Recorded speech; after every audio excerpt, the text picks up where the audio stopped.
My name is Dan Young, and welcome to the Millionaire Code podcast. I'm a self-made guy that has made multi-million-dollar businesses from scratch. There's no way I could have done it without the help of mentors who provided me with the wisdom and guidance to help me create the formula for success. Each week on my podcast, I'm going to interview a hugely successful business person that will provide you their secrets to success, and that way can act as your mentor too. I can't wait to share their stories and takeaways with you. Welcome to Dan's Millionaire Code. Hey everybody, Dan Young here with Dan's Millionaire Code podcast. You know, every week I bring you someone who's amazing, changing the world, making it a better place every single week. And these guests act as your virtual mentor to share with you their experiences to help enhance your life and help make you more successful. I only ask you to do 3 things with this podcast. 1, I want you to execute everything you learn here. If you don't do it, doesn't really matter. So execute it. 2, share it with your loved ones that may benefit. And 3, take 10% of your net gains from the knowledge you've executed and give that to a great charity. We love Operation Underground Railroad. Our sponsors right now are StorageWhale.com. They'll back up all your data to the internet so you're super safe. And Xidax PCs, Xidax. So check those guys out. They're awesome. Love all the crew over there. Incredible dudes and girls. So that's it. Today's guest, though, is a great friend of mine, Jon Absey. You also may know him as the Utah Jazz Bear. He was a mascot for the Utah Jazz for over 25 years. Long time. He's made millions of people laugh, especially my kids and family, through all the years doing this crazy, awesome stuff, insane stunts. He's raised millions of dollars for charity, and most of these charities are helping kids. Yes, sir. Right? I mean, every single year I've seen this for decades. And he's been honored by many governors with your very own day in Utah, and named Mascot of the Year by the NBA 5 times. Yep, 5 times, and a whole bunch of other crazy stuff he can tell you about. But here's a question. I got you. This is kind of weird though, because like a lot of people saw you in the suit. All they're just, how did you get that job? Like, how do you become like this icon? You know what? Honestly, it found me. I actually should have never had this job. I was too dumb, maybe. It's like I'm not an aggressive guy, like to just go after stuff. So what had happened is I was going to school at Morehead State, Minnesota, and I was looking for work, and I got a job at a place called the Fargo-Moorhead Acro Team. Mm-hmm. And I'm sorry, I'm going to apologize right now. I got a cold, so it's all good. So keep your distance. I don't want to get you sick. But so I got a job at the Fargo-Moorhead Acro Team, and then while I was working there, CBA team, which was the Continental Basketball Association back in the days before the D League came in. Mm-hmm. You know what I'm talking about? And there was a team called the Fargo Fever, and they came into our gym and were looking for somebody to be a mascot for their team. And I was one of the only guys. When you say gym, you have this history of like gymnastics? Gymnastics. But I wasn't a gymnast. Oh, okay. So let me take that back. So I wasn't a gymnast. What kind of gym is this? It was a gymnastics gym where they like trained, potential Olympic athletes as well as a show team that travels all over the world. Or country, to do shows for halftimes. This is how you learned how to jump off of balconies and do triple Lundy backflips and crazy. So when I got the job, and I hate to say it, but I lied on the application and said I was a gymnast, but because I needed a job. But I actually learned how to do things at that gym. And his name was Mark Strege, and he was one of the guys that coached there. And I remember after hours, he would just sit there and he would show me how to do backflips, show me how to do a flip-flop. And I would just sit there and at the time, not anymore, but at the time, if I could see it, I could do it. Whoa. Does that make sense? So you could play by ear? It really was. So I would watch him, and he would flip, and I'd go do it again. And I would just, in my mind, see, okay, lift, knees, and then I could do it. So I just kind of self-taught myself, and then that team hired me, but then I got fired halfway through the season because I was sledding down the stairs and bungee jumping out of the ceiling, and I was just doing all this crazy stuff, and they thought I was this is exactly what they said. They go, either you're going to kill yourself or you're going to kill somebody in the crowd at what you're doing. So it sometimes looked that way. Yeah. So it was more of not really being fired, more of a just, listen, we just need to not have a mascot anymore. So when I was done there, I went, still coaching, still going to school, and believe it or not, I was going to school to be a attorney. I was You really? pre-law. Wear the suit, political silence, tie, and yeah. Thankfully I did not do that because I don't think I'd have done well. But then I got a call from a team up in Winnipeg, and they saw the article that the newspaper had written about me being let go, and they said, "You're exactly what we're looking for." So I went up to Winnipeg, Manitoba, and started working for them. But the funny thing is, when they called me, I still remember sitting in my dorm, and I remember getting the call, and I answer back when there was a cord actually to a phone. And I remember I'm just like, "Hello," and it was early, and he's like, "Hi, this is Kevin Moore. I'm the GM for the Winnipeg Thunder." And he goes, we're looking for a mascot, blah, blah, blah. And I thought it was one of my buddies kind of pulling a prank on me. So I hung up. I was just like, I kind of said some swear. I hung up.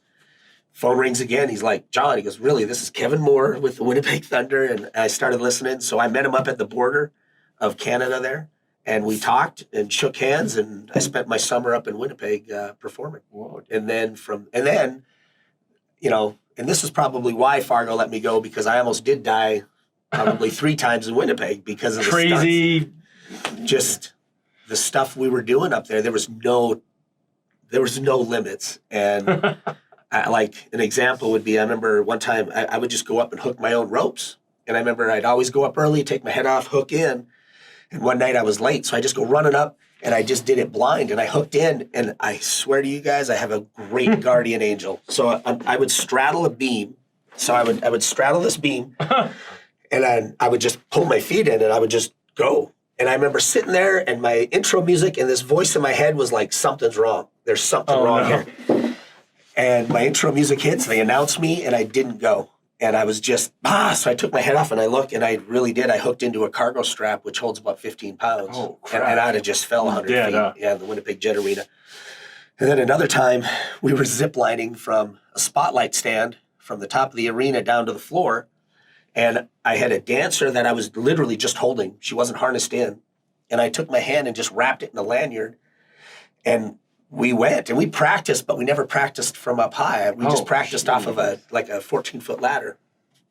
And we were able to do it. But when you twist your hand, okay, so it's tight, so the rope twists down on your wrist, so it can't really slide out. Yeah. But then as we had such a long way to go that I slowly just started to unwrap. Does that make sense? So I was spinning, so it was loosening up the lanyard.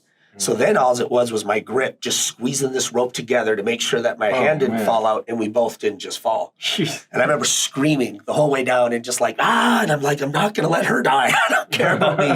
She's not dying today. So we hit the floor. She goes and dances. I was supposed to be there too, but I just collapsed because I was so just physically and mentally just wore out because we almost died. And man.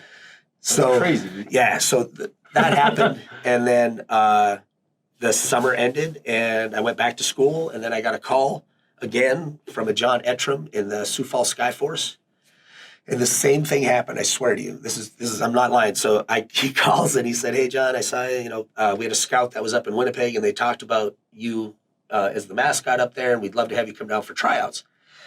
Once again, I kind of was a few expletives, and I was like, I thought it was my buddy Billy, and I'm like, God. So I hung up. You hanging up? Called back again. I hung up. And then he called back again, and I was just like, "What?" And he's like, "Really?" He goes, "My name is Jon Absey." So I went down to Sioux Falls, and I had a videotape this time of the stuff I did in Fargo and Winnipeg, and they were supposed to have tryouts, and they watched the tape, and they just hired me, which was really cool. Nice. And then from there, I met so I was working in Sioux Falls, and I met the Phoenix Gorilla. I'm really giving you the long story here. Yeah. Is that cool? Yeah. So I met the Phoenix Gorilla, and that was the first time that I realized that this is a real job. Like, this is what you do? And he's like, "Yeah." So that's when I put together a resume and sent it out to all the teams. And when I did it that year, the Utah Jazz, Seattle Supersonics, and Sacramento Kings all happened to be looking at the same time. So this is just like finding basketball players. Right? Yeah. You got to find your mascot, man. So they were looking. They had these national tryouts. So Grant Harrison from the Utah Jazz. Oh, I know Grant. Awesome dude. Grant, he's awesome. I love him. So he called and he was like, "Hey, we're having tryouts out here." And he said, there's going to be 3 teams, Seattle, Sacramento, and Utah. So we went out, we did tryouts, And I remember I was at Westminster College, and I remember Alenko Costumes was the company that supplied the costumes or the suits for us to wear, and they were all gorilla costumes. But everybody was kind of about the same size, and they had different size costumes. So, but everybody fit into one. So everybody's wearing these costumes, and especially this head that had a foam pad in the front. Mm-hmm. And I got the lucky straw of being last. Oh, no. So I remember I go in, and I'm getting dressed up, and, I'm sweaty already, and I'm nervous because it's like, oh, my hell, I'm going out to perform. And I went, sorry, I cinched up the head, and the foam squished like this. 8 other performers that had been sweating profusely. All this sweat just rolled down my face. And I remember throwing the head off, wiping it, and I remember dry heaving a little bit. And I was like, oh, my God. So we had tryouts. We went out, but the talent there was so amazing. Like Eli the Fly Aikens, he ended up with the Globetrotters afterwards. Wow. He could jump out of the building. And then we had an ASU gymnast that could tumble, and he was super athletic. The only reason that I did as good as I wasn't really great at anything. I touched base on everything they wanted to see. Mm-hmm. They asked for 5 things, which was like dance, a skit, crowd interaction, dunking, and tumbling. And I was able to do all 5. Not great, but all 5. You know what I mean? And everybody else went out, like Eli just went out and dunked. The ASU guy just went out, tumbled, and dunked. Does that make sense? You did it all, the whole gamut. I incorporated it all. And I think so how do the Jazz pick you? How do they end up? So then that's kind of cool. So I left thinking I'll never get the job. But let me preface it with this. So when I got the call that they were going to bring me out, is Teresa Pryor called me so I knew I wanted to go, and I didn't have the money because I was a poor college kid. Everybody knows that. And I remember looking out through my patio door in the apartment, and I was like, I got to sell my truck. I'm going to sell my truck so I can get money for a ticket and stay out there and try this. Because if I don't, I'm going to kick myself for never trying it. Wow. And I swear to you, I went, I bought a paper, I made a cup of coffee, I'm flipping through the classifieds, I see the number, and then I made myself something to eat, and my phone rings. And it was Teresa Pryor, and she's like, hey, just so you know, you're one of 2 people out of the 10 that we're going to fly in.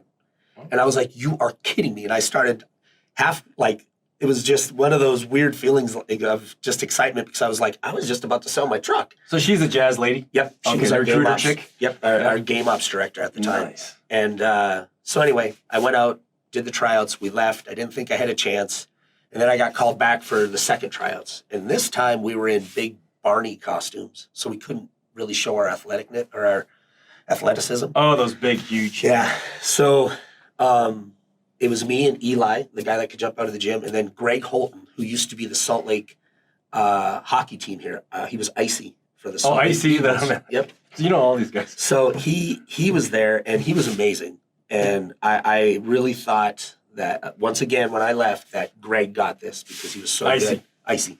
And I got home, and I got a call from the other teams offering me the job, and I couldn't get myself to say, okay, I'll come. I just froze, because in my head I was like, I'm a little farm boy, because I grew up on a little farm up in Minnesota.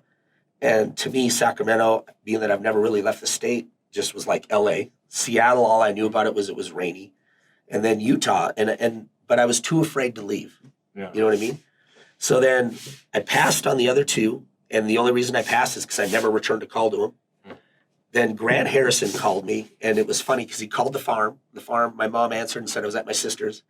So he called my sister's house, and my sister was like, hey, John, Grant Harrison's on the phone. I'm like, you hang up on him? Almost. So I went and I talked to him, and he's like, hey, John, did you take a job with the other teams? And I was like, nope. And he goes, well, would you want to come out here? I said, I don't know. And he goes, well, we'd love to have you. And I said, okay. If he wouldn't have called, I wouldn't have. So this is big, though, because, this is NBA. Right? Yep. Right. So this is like going to the next level. Right. Wow. But it's just one of those things that it found me, and I really feel so fortunate and blessed, because I never pursued it. I chickened out, and I know that's so bad in the whole business world, and I know that you need it, but I was so, just kind of grounded with that little farm mentality. I thought I was just going to be a farmer for the rest of my life. And well, this has been cool, though, because those of you viewers that are from Utah, you've watched the Jazz Bear do crazy performances through the year. And that reputation of doing stuff that's like not really too safe, very risky, crazy, like sliding down stairs, jumping off balconies, like doing these crazy stunts. You must have gotten jacked up. I think I asked you this like 15 years ago. I'm like, are you breaking stuff? You know, are you sore? You were telling me about like ice baths. So just talk about some of the injuries you sustained over 25 years, man. I mean, crazy. So I've had 10 surgeries, 157 staple stitches in my head and my body, and then my forehead. This is from doing your job. Yep. And then I've torn 27 ligaments, tendons, and muscles. So, and I still like, there's my pinky right there. This one, if you can see it, I can pop, like that. I can pop it back out and in. Well, we see each other at the gym all the time, like a few days a week. And you're working out way harder than me. No, look how buff he is, man. Like, we're about the same age, right? Like, I'm 52. Trying to hit it, 48. So we're close. Yeah. Well, you're in really good shape, man. I'm trying. It's hard without that costume because the suit really allowed me to burn calories. I'll tell you what, I could eat anything I wanted because I was sweating so hard all the time. Maybe you invent the calorie mascot suit and you can just lose weight. I'm telling you, wearing that suit. It's not a bad Play idea. video games, do work in it. You got to do a little bit more than that, but it'll make you sweat. It'll make you sweat. So let's talk about these skits. So you actually created a video that got like all kinds of super recognition. So you were a big part of scripting a lot of the stuff and thinking of the concept and the ideas and the skits and all of it. All of it? Yep. That's all you? There was no writer dude? There wasn't some dude with really thick glasses sitting behind a... Nope. That was you? Yep. So how'd you think of all that stuff? That was, the funny thing is, going to jazz games myself a lot, watching that the players play was awesome. But watching you through that whole 25 years was incredible. And the one thing I remember taking my daughter and we sent to the jazz games, they would be like, I hope the jazz bear comes by. And I remember I'd message you. We're in C6432, and you'd walk up, just blast everybody. Silly String was my friend back then. Yeah, oh man, I love Silly String. So did you write the whole thing about how you Silly String people and the popper and all? I mean, it's pretty intricate, like choreography. Honestly, and I think this actually pertains to everybody. Is I'm a conglomeration of everybody I've met and the other characters that are out there.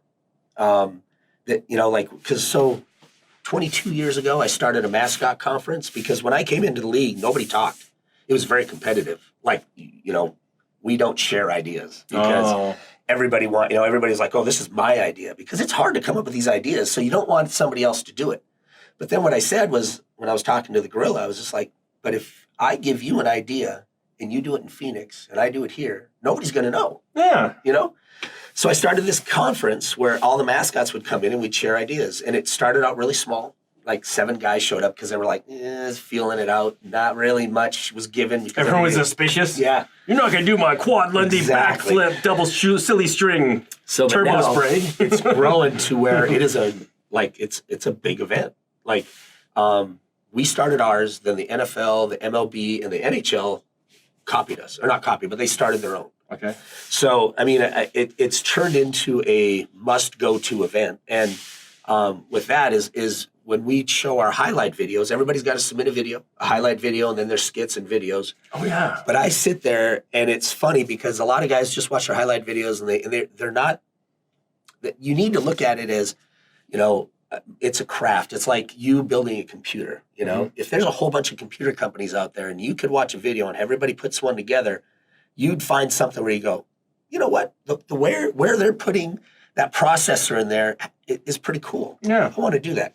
So I did the same thing. Is I sat there and I always watched all these videos, and I might like the way somebody did Call Me better than I was doing it. Oh, yeah. Or I might like the way somebody reacts after they get done. So you're like a chef gathering the ingredients and making the cake, man. Exactly. And people love the cake. So I can't take responsibility for who I am because I'm just a product of everything I've seen in 25 years.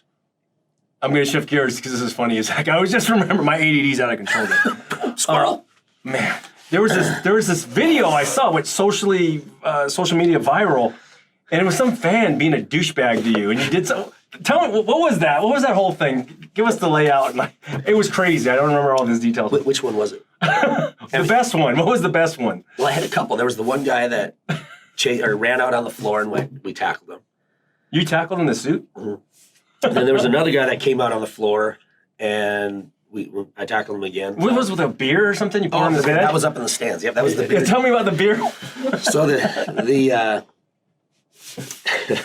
So I was spraying silly string, and some silly string got in this guy's beer. And, you know, naturally, if you would come up to me, you would say, hey, you got beer, silly string in my beer. I'd be like, I'll get you a new beer. Yeah, grab a beer. Well, he decided just to dump it on my head. Oh, that's not cool. So, no, not at all. So I ended up going and getting a bucket of water, and I basically held a sign. I said, it said on the sign, you can't see it in the video, but it said, if you're not with those guys, I would move, is what it said.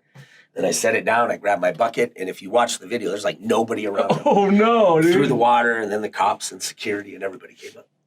Oh, man. Did you get in trouble? Nope. No? Because he poured the beer in your head? Yeah. So, it didn't get physically violent, so. No, you know. Did you ever get like a crazy fan that like punched you in the face or kicked you in the, Yeah. you know?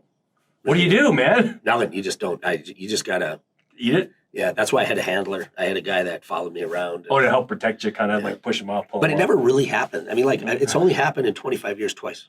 Really? What causes that kind of thing, man? People go crazy. Too much beer? Yeah.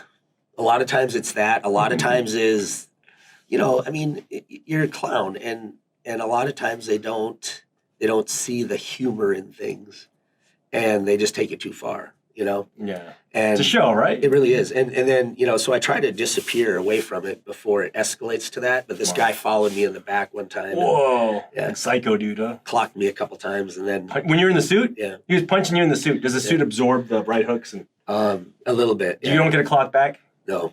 No kung fu or no throwing him over the railing? You can't do that. The only time that it really ever got bad was I was at a rodeo, and I was doing the Days of 47 rodeo. In the suit? In the suit. And there was a rodeo guy out in the dirt, and I sprayed him in the butt with the CO2. I mean, it's just, I've done that to a million people, but he was embarrassed, I guess. And he's a cowboy, so I love the rodeo guys. Those guys are badass. But this guy he was a helper with the rodeo stock and stuff. But he decided that to get me back, he was gonna basically scoop up a bunch of urine from the bulls. Crap. And I was driving the four-wheeler out out into the arena, and he turned and threw it at me, and it hit me in the face. And I actually was laughing. You were? So because I thought, oh, he got me. Okay, fine, we're even. Okay. And I thought, it's water, right? Oh. And then all of a sudden I was like, that ain't water. And I went crazy. And I remember I drove the four-wheeler over, and I jumped up on the bar, and I jumped down on him, and he was taller. But I had him in a headlock, and I was trying to knee him. That's like wrestling. It really was. And I remember I was trying to knee him. Mascot. But his legs were so tall that my knee couldn't get up high enough to knee him in the gut. And then the most surreal thing is the rodeo clowns. You know Rob Smits? He's rodeo clown? Yeah, he's like one of the world famous. And he retired. But all of a sudden I look, and it was kind of funny because I'm holding this guy and I'm angry, but I'm looking and I see all these clowns trying to break us up. It was just crazy. So you guys on video? We end up getting shoved into the back. The rodeo had to pause for a while because everybody, it turned. Could they tell it was real? Oh yeah, it was definitely. They could tell you were like, he was going into full. I'm holding on to these bars, and there's like 6 guys trying to pull me away from him, but I was just like holding on to these bars, and I was just like, anyway. So those were fun moments, though. Oh man, they really were. But yeah, it was. There were so many just. So I'm going to ask you another question here. This is interesting because you're every year for all these years I've seen you do stuff for charity, and what's been the most rewarding experience that's touched your heart? You know, over the last 25 years. I know there's a lot. Maybe if you could pick out maybe one that would really stood out. It's just all of it. I mean, there really can't be just one, because when I got hired on and I remember having to fight a little bit to do charity work, and it wasn't anybody's fault. It was just the fact that it was just so unheard of that, you know, because I'd always get asked, well, what's in it for you? And I was like, what do you mean? You know what I mean? And I was like, nothing. I go, the realization of the job that I had made me feel so blessed. And I really did. I just felt like I need to do something to give back. And I never thought it would escalate to where it's come. But what had happened is they said, okay, you know, these are our 3 charities that we want to do. And I remember always laughing. I was just like, but I'll never do appearances. You know, I need to be out in the community, and I want to do good. So I would end up just going to these appearances like Special Olympics, you know, Make-A-Wish, diabetes walks. And then I'd get on TV and it would be on the news, and then I'd get called in and they'd be like, hey, we saw you on the Special Olympics. You're not supposed to be there. These are the charities that we support. And then I'd walk out of the office, and that night I'd be over at a diabetes wall. I'd be on TV, I'd get called in, and it just became, granted, I know a lot of people out there that run businesses are like, well, you're not listening, you shouldn't. But it was like, you know what? I fully believed in what I was doing.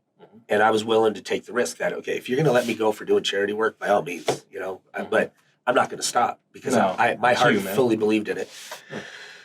Then they bought into it. They said they were just pretty much like, okay, we're not going to be able to stop this because he just keeps doing it. But it's good though. You're helping. It was. It's not like you're doing bad stuff. But they just didn't, because a lot of teams back in the day, and it's still today, is they wanted me out doing paid appearances, sitting at a Chevron or Let me tell you how good of a guy Jon is. So I said, my daughter's like big fan and all that though. And he's like, oh. I'm like, yeah, we're doing a little birthday for her. He's like, oh, really, when? She was 10. Yeah. And then he shows up, man, out of nowhere. Not a bill, not a charge. I mean, out of nowhere. I'm not gonna charge you. Shows up to the house, and all the kids, all our friends there, and they're like, what the heck? How'd you get some dude to dress up as, like, that is Jazz Bear, dude. They're like, oh my gosh! We saw pictures, and all the kids were just freaking out, man. That was so much fun. You're like in give mode so much. It's amazing, man. I just super grateful for that. It made a big impression. And brother, anytime that. It just, I'm trying to remember the quote. There was a guy, and he basically said, in order to be human, or the humanity. Take notes on this one. Yeah, you got it. Is that the humanity of is to give back, is to be human. You know what I mean? Mm-hmm. For humanity. The other one that I've always said is you can always tell the character of somebody by how they treat people who can't do anything for them.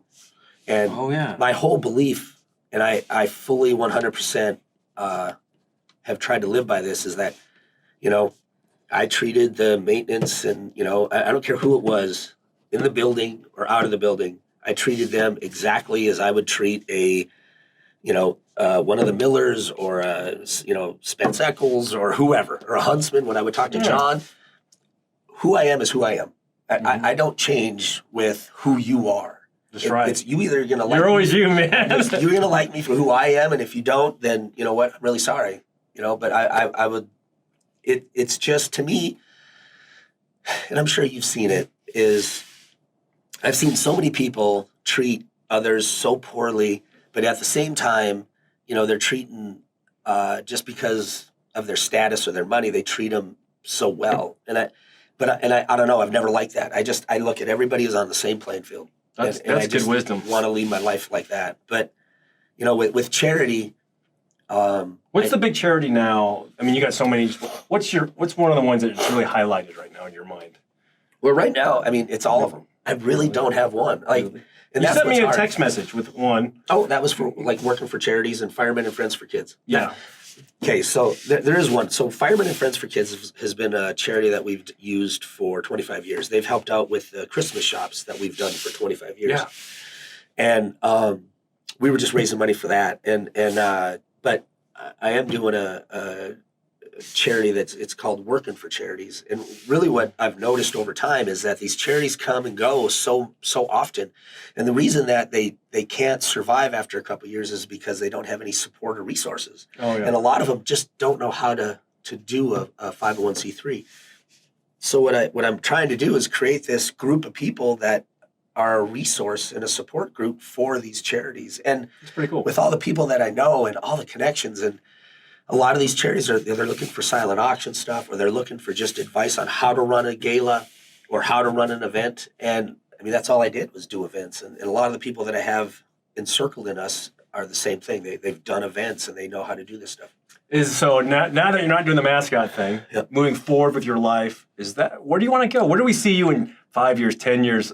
Going forward, is it where's your career going? What do you want to do? What do you want to create? Because you got so many connections, so many wonderful things. What's next in honestly Jon's life? All I want to do, and that's where I want to use this Working for Charities, is I want to use it use the connections and stuff as a resource for the charities. That's all I want to do, is I want to figure out a way to just do my charity work and give back. Because in the end, I just want to know that when I leave this earth, I left a footprint on this planet, and I want to make sure that I have a full church when I die. And that's all I care about. I You'll really definitely do. have that. I hope. I mean, I really is. I mean, I don't know. To me, success, a lot of people look at success as, you know, and I really did. And I've, now that I'm in this part of my life, I've worked really hard thinking that I'm going to make the character successful and myself successful and the jazz. And I put so much into this character, and I sacrificed so much with my family and my body,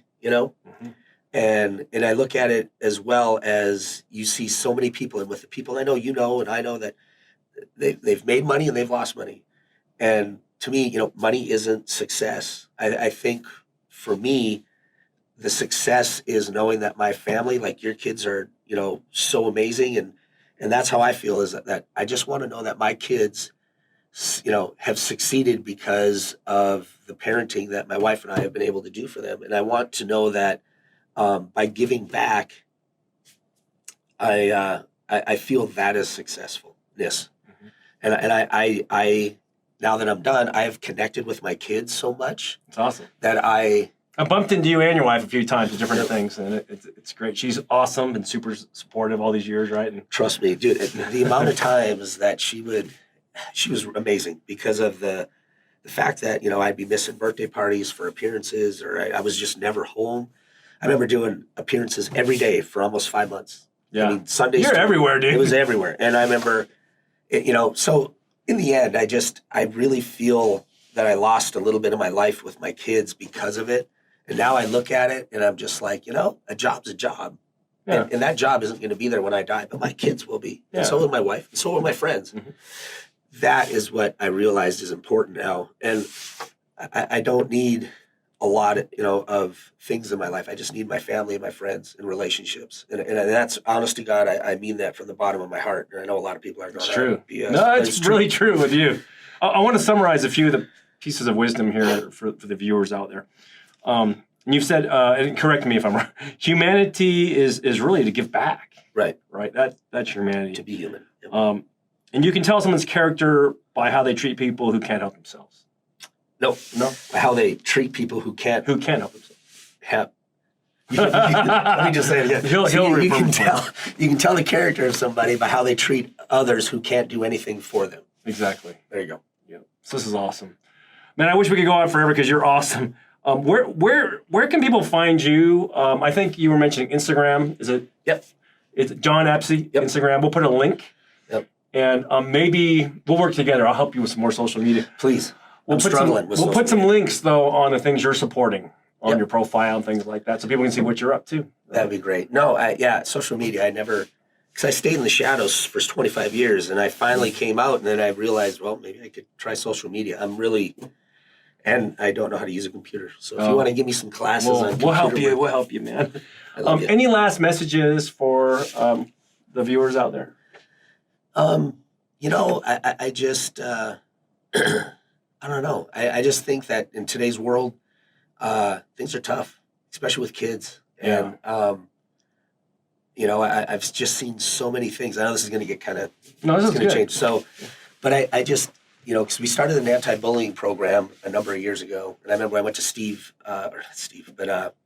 Parrish. And I was just like, hey, this is what I want to do. And he helped me get through and maneuver we established the Utah Anti-Bullying Coalition. And then, you know, through that, I've just seen so many kids struggling because of social media and because of just kids are mean nowadays. I mean, they really are. Not everybody, but kids can be mean from a distance. Back when we were younger, you had to do it to my face. Yeah. And then there was a consequence. Yeah. There's no consequence anymore sitting in your house. Yep.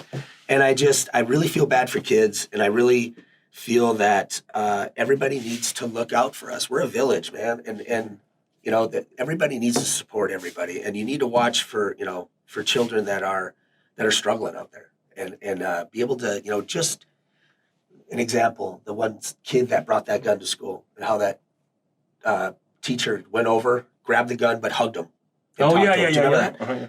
That's what we need. Is kids are reaching out because, you know, they need support, and they just want to know that they're loved in this world. And I don't know. I just feel like for some reason in society now, I just feel like we're missing the boat with kids. And there just needs to be more of a kind of a revolution on us getting together and supporting families, kids, schools, everything. We just need to be supportive. How's that? That was a long answer. No, that's great, man. Jon, man, I appreciate you. I love you, man. Danny? Friends, follow Jon on his Instagram page, Jon Absey. I'll put a link there for you. And thank you for joining us at Dan's Millionaire Code. And remember, when people come on the show, they don't pay to get on here or anything like that. Really? They're here to share their experiences with you and act as your virtual mentor. So please execute, share it with your loved ones, and take 10% of your gain from the knowledge you've gained and give that to a great charity. And wait, what? I got to use the VIP bathroom in here. It was awesome. Use it with the electric toilet. It was awesome. See you guys next week. We love you.